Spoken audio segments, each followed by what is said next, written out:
They don't have trust. They don't trust each other. You can't trust each other if you don't have a community. A community comes first. Once you get a community and you get to know people, then you move up to the next level, you trust them. Once you learn how to trust people, then you move up to the third level, you begin to cooperate with them. And once you learn how to cooperate with them, then you get to the fourth level, you start to hold them accountable for what they're doing wrong. The same thing in business.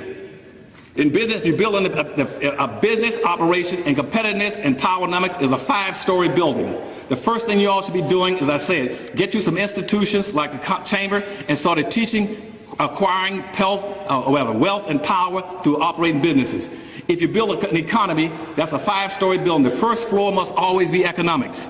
Always build an economy before you do everything else. The first floor is the economy. The second floor is politics. The third floor is the court and police departments, the enforcement system. The fourth floor is the media. The fifth floor is schools. Now again, you've been bamboozled on that because they keep telling you that if you go to send black folks to school, jump to the fifth floor and try to come back down. Education can't do nothing. Education is just a tool. You start with your economy. Once you build an economy, a viable, competitive economy, by making your money circulate 8 to 12 times, you take that money and you move to the second floor. The second floor is your politicians. Don't worry about voting. You don't have to vote. People that got money, whether it's organized crime or wealthy people, they don't have to vote. You take your money on the first floor and you buy every politician on the second floor.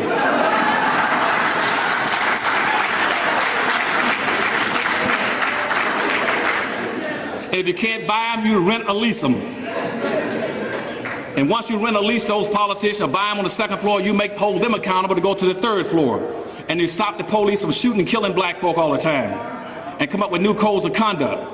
Then once you get to the third floor and get the police and court system straight, because you can now effectuate it, then you go to the fourth floor. The fourth floor means media. You cannot own television stations, radio stations, and daily newspapers if you don't have an economy. I hear black folk crying all the time. I have 2 radio stations. I used to have 4. You cannot have a media operation unless you have an economy. Who's going to buy your time, your ads? You got to have an economy to buy the time. And so you got it. Right now we have 12,000 radio stations in the United States. We got about 12,000 cable systems, 5,000 daily newspapers, 5,000 TV stations. Black folk own 35 thousandths of 1%. You can't even communicate. You can't communicate, you can't organize.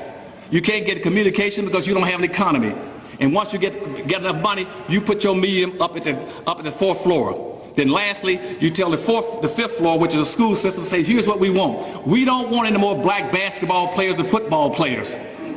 Every black right now, a successful black, has got some kind of an illicit relationship with a ball.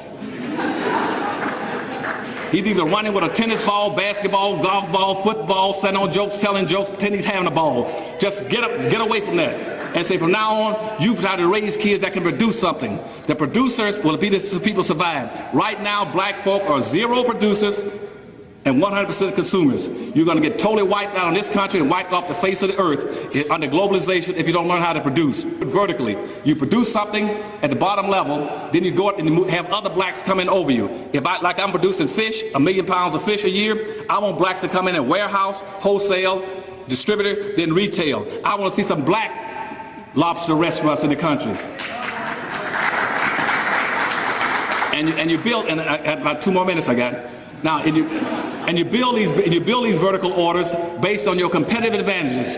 Build your businesses where you have a competitive advantage. What are your competitive advantages, black folk? Always build your business where you dominate in population or you dominate in spending patterns. I built the seafood factories. Why? Because blacks eat 3 to 4 times more seafood than whites, and you spend $9 for every $1 whites spend. You should be controlling the seafood industry. Do the same thing with leather. You do the same thing with your hair. Right now, blacks are the only people got a certain quality of hair, and yet the Koreans are controlling black hair care in America. And you watch you build these businesses like the difference between Detroit and Chinatown. You got it in Chinatown in New York. In Chinatown, New York, they got about a little less than 300,000 Chinese there. And again, in Detroit, you had almost 1 million blacks. I looked at the two and compared them. In Chinatown, they had 35 banks, 35 Asian banks. Detroit, they got 2 black banks, and that's owned by the same one. How is it that almost 1 million people don't have 2 banks and 300,000 will have 35 banks? I looked at the number of restaurants. The Asians had almost 400-something restaurants in New York. Black folk in Detroit had 3. I looked at and I said, how do these Asians producing so well and have so much, and Asians have the highest median family income in America. Here's what they do in conclusion. They build around their advantage. What is it that Asians eat the most of? They eat noodles. I went and found something like about 100 and some noodle factories in New York where they produce their own noodles. Now, once they produce the noodles, what do you put on the noodles? They put a sauce on the noodles. I found about another 60 or 70 companies that produce the sauce to go on the noodles. And I said, what else they producing? Then when I found that they had, I don't know how many, 35 or 40 companies that make the little fortune cookies. They take care of their own people. That's why you'll never see Asians, Arabs, Hispanic, or American Indians out marching for integration or for social civil rights. They don't do it. They build businesses. I love you all. Take care.